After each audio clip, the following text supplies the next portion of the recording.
Okay. I think a lot of the breakdown and this miscommunication actually starts with when we go into these relationship with these imaginary checklists. And I'm telling you, and I'm telling anyone that you don't have to actually settle for scraps, but you do have to be realistic in what you want and what you expect out of your person, and especially what you actually bring to the table. Don't be expecting me to bring the whole spoon.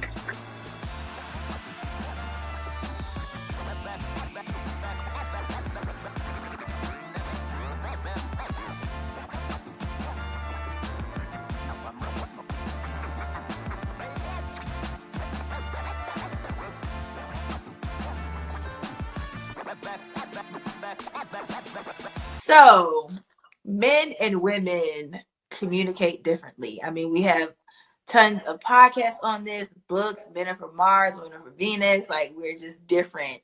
Generally speaking, we're different in our communication.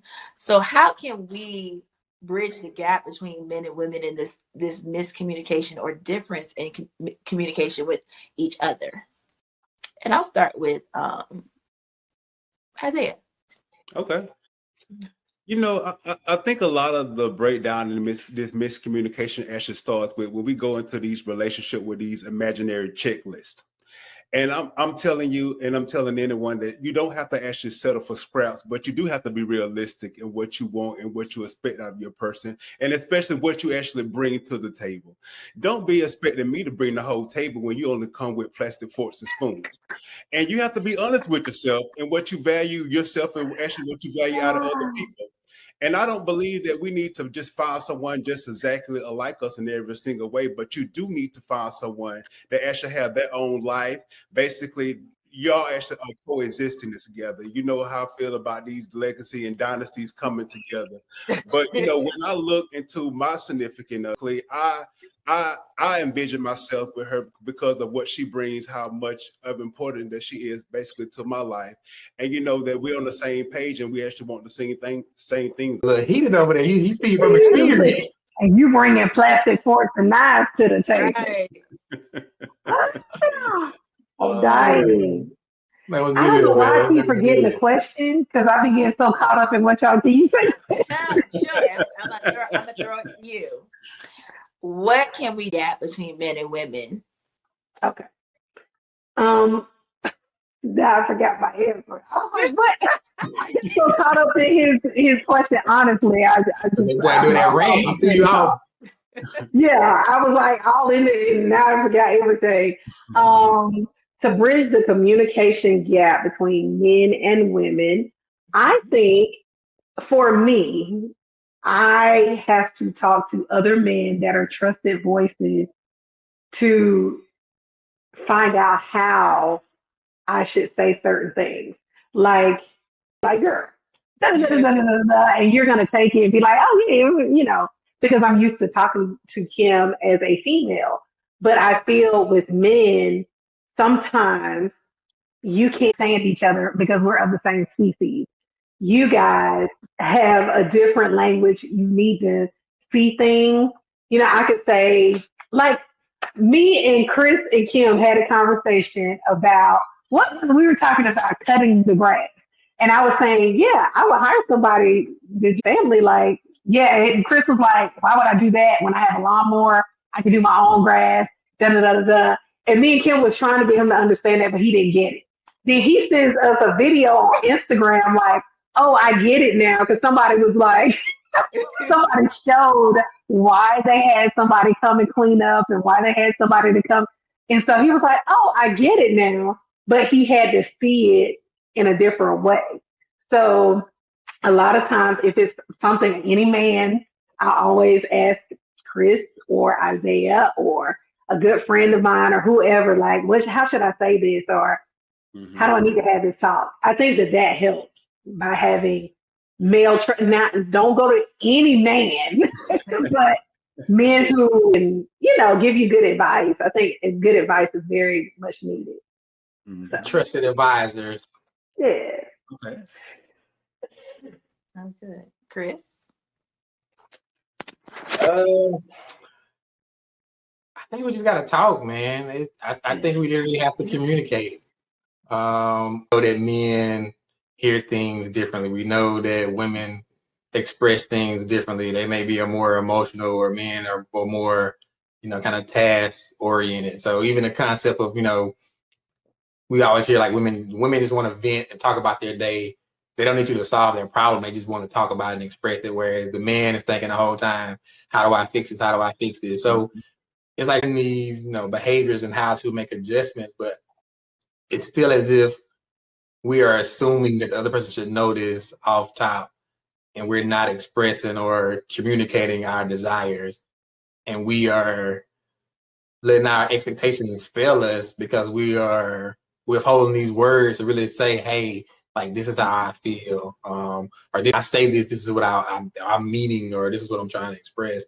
So it's really just trying to create an environment, trying to create a space where you feel comfortable to communicate in a safe space, and not in a hostile environment and is not received negatively. The normal that is genuine, and you're really trying to learn from that situation, opposed to you're saying something and then something else, and getting upset because you don't receive it. So even he'll mention in the book how women to get together and have a spa day, or they get give their girlfriends, and then create an environment where they can really talk and express themselves. And so his point was when women have something to talk about, why don't they create that same space with men, or create a space where men enjoy it? So maybe not the spa or the nail salon, but go sit at the bar, go watch a game, and slowly kind of unfold these things. So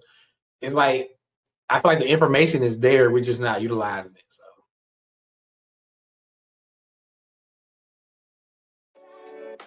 guys, today we have a bone-in pork shoulder. And look, we're gonna be cooking that in our Instapot. So you guys got your Instapots ready? Let's cook.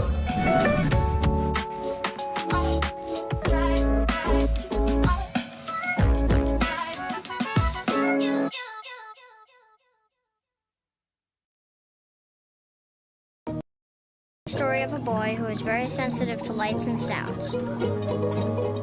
So he built secret hiding places where nothing could get in.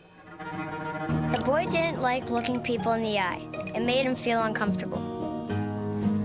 One day, he found out he had something called autism. His family got him help, and slowly, he learned how to live with it better. Early intervention can make a lifetime of difference. Learn the signs at autismspeaks.org. If your support system wasn't what you wanted, what do you suggest if a person's going through what you've gone through? What type of support system do you feel they would need to have? They would need to open up to mental health. That's the first thing. As traumatic as it was, I know in the African American community or the brown people, we don't believe in mental health. And that was one of the strongest things that I went through. When you have dealt with disappointments on our level, how the devil really wants you to isolate yourself. You want to get to counseling. You want to get to people who've gone through the same things that you've gone through.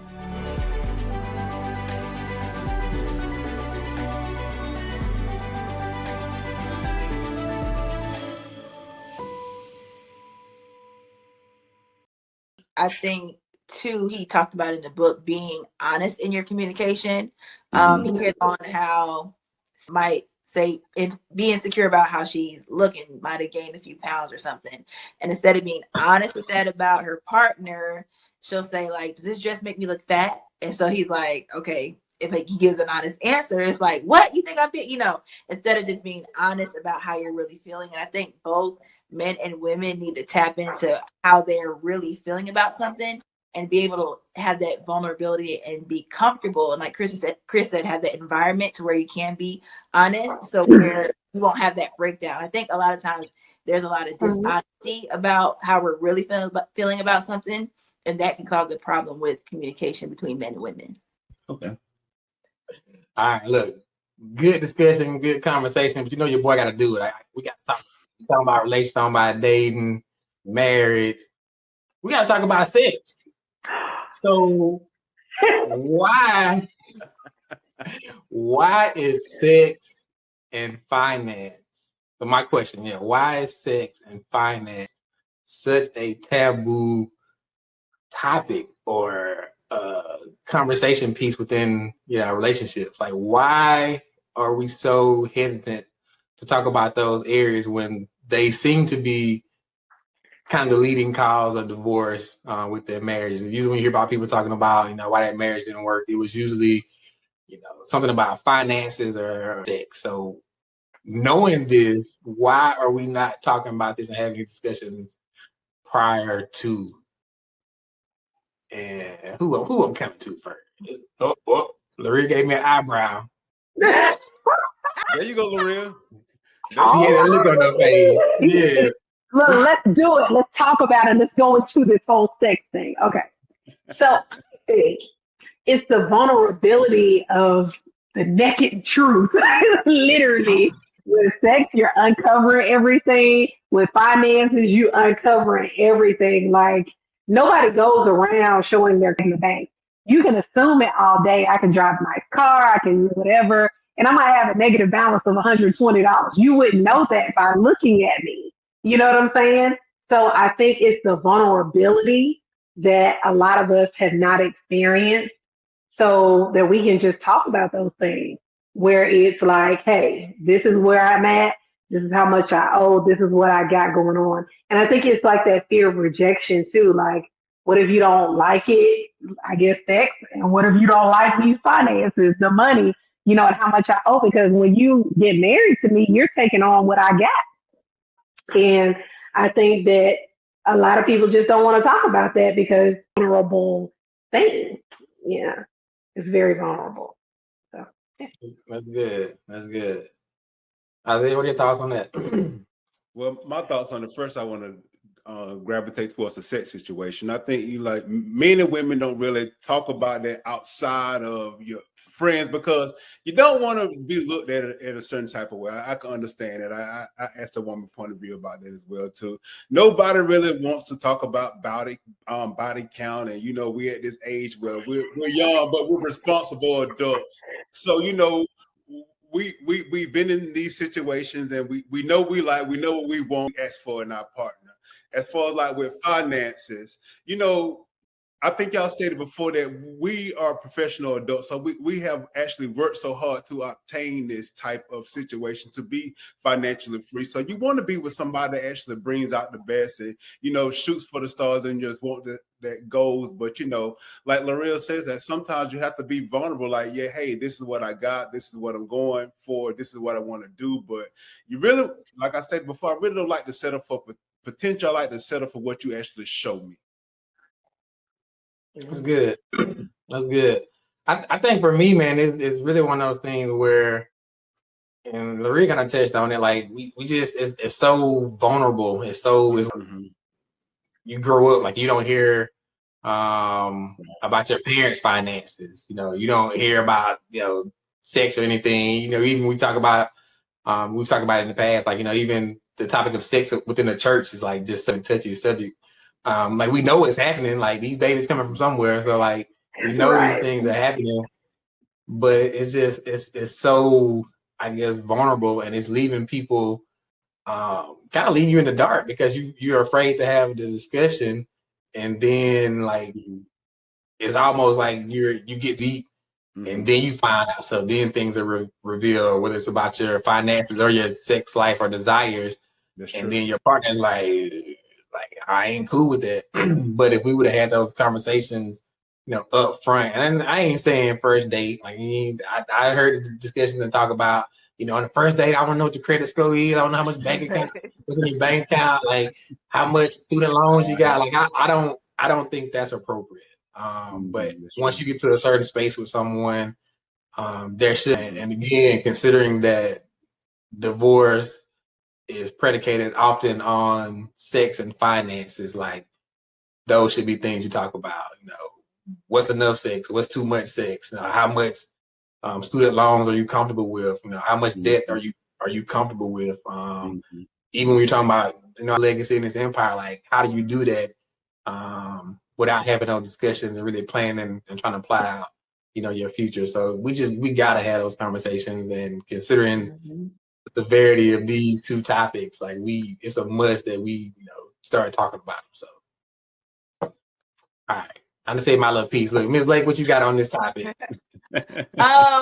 I will piggyback off of Laria and the vulnerability, but I think it's the fear of maybe being rejected about your decision or what you may have done, or like shame attached to it. So you kind of afraid about what somebody might think about you. So with finances, like, oh, like I racked up all this student debt, or I was wilding out at one point in my life.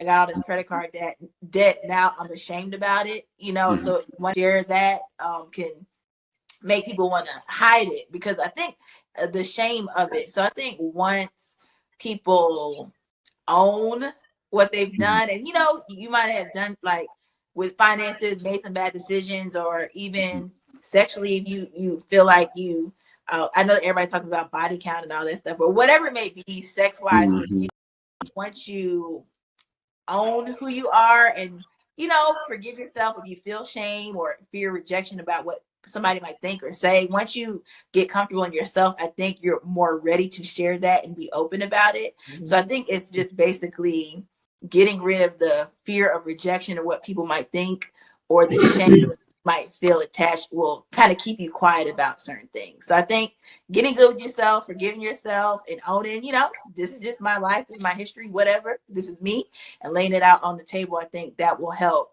in these discussions that typically don't happen, but should happen before you it's life and your finances. So that's my little spiel. Good answer. That was very good.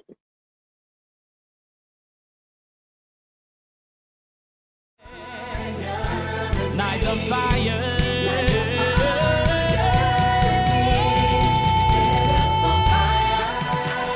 I need some balloons right now because you just signed. That is amazing. Can you share with us that experience? God's major assignment is people, not platforms. A lot of times, God will release us, and He'll even release us to the nations, but because the platform doesn't match, we think we're waiting. But God say, no, I released you to a people. If there are people in front of you, you've been doing it. You've been answering the call. Don't allow the level or either the size of the platform to cause you to misinterpret what God has already done. We're ready for what God wants. God, we are lost in darkness. The family's visit to the forest inspired a beautiful question. Mother, mother, am I a tree? You tell me to stand tall. You tell me to stay rooted. I think I am a tree. My child, of course you are. But what kind of tree will you be? The kind or the kind to climb? Doesn't matter which you choose, so long as you choose to be a tree that's kind. Make the forest part of your story at a park near you. Find one at discovertheforest.org. We are focusing on healthy aging. What services do you have to make healthy skin without cosmetic procedures or products? We have veggie facials, which are literally, EWE stands for it is what it is. And so a veggie facial is literally what it is. It is full of vegetables that we apply to your skin. And all of the vegetables that we choose for our veggie facials are full of antioxidants, which helps anti-aging. About disease, and so to hear about healing and prevention, I mean, those are not the words that we're hearing these days when it comes to the African American community.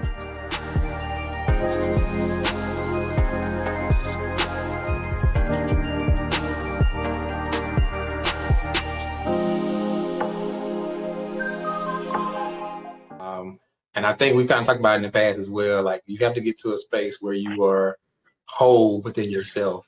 So whether that's you coming to terms with things that you may have done and kind of getting rid of that shame or whatever it may be, until you get to that space, it's hard. It will be hard for you to be in a relationship with someone else, and to be to have these expectations of them when you haven't really kind of gotten yourself to that space. So we got to do the work on ourselves, and we got to have the conversation. So excellent book for this month, and I think it was perfect for us because we got the people here on Four Friends in a Book that can talk about it firsthand So great selection. If you haven't read it, definitely go check it out. And man, look here, I need to hear from you, bro.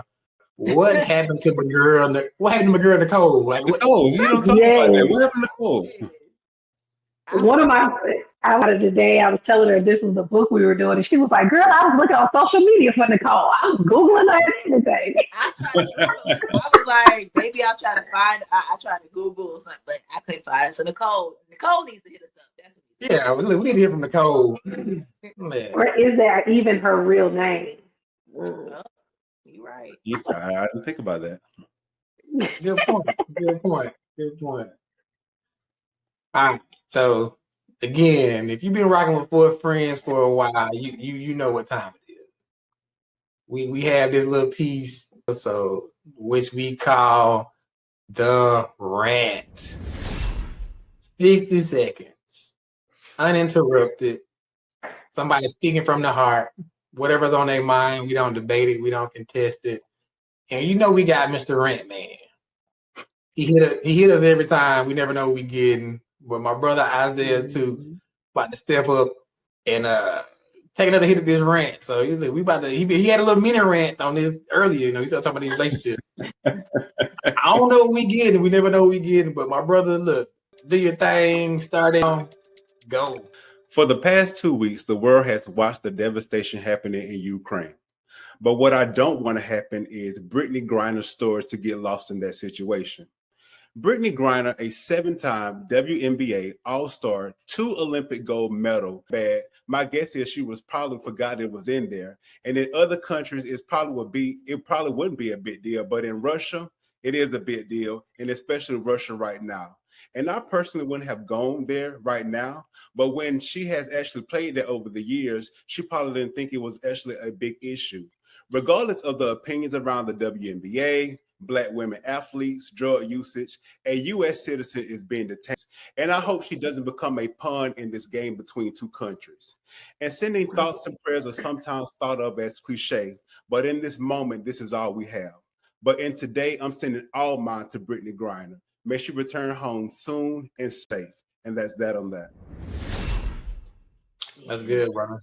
That's good. And I think she may have kind of getting lost with everything else that's going on. But I can only imagine that situation being very scary, considering that you're stuck in another country and a war is going on. So, let's definitely keep her in our thoughts and prayers, and hopefully she'll have a safe and quick return back home. So, good. That's good.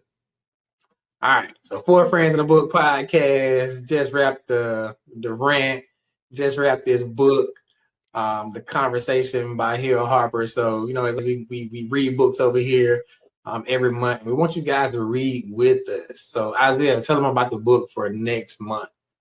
Hey guys, before we let you go, we want you to actually join us in our next discussion as we discuss How the Word is Passed by Clint Smith.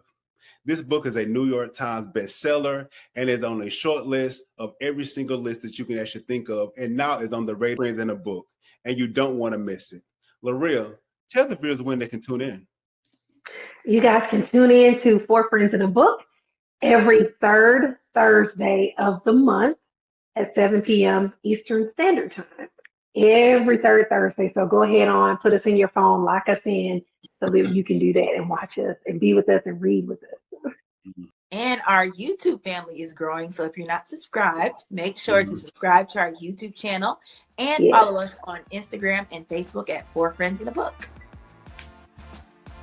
Okay. Yeah, guys, as always, we appreciate you guys looking out for those author spotlights. We're featuring authors as a new edition of our Four Friends podcast as well. So be looking out for those. And as always, guys, we thank you for your time, for joining with us. Let's continue to read, let's learn, let's grow, and let's have a discussion here on Four Friends in a Book. Thank you.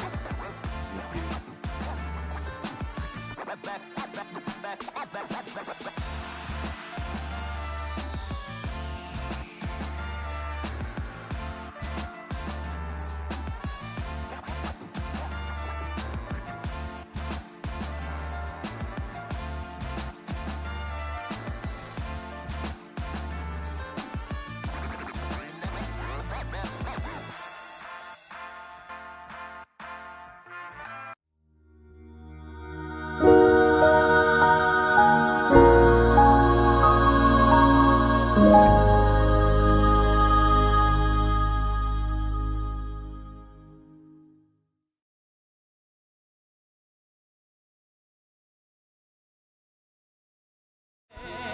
the fire.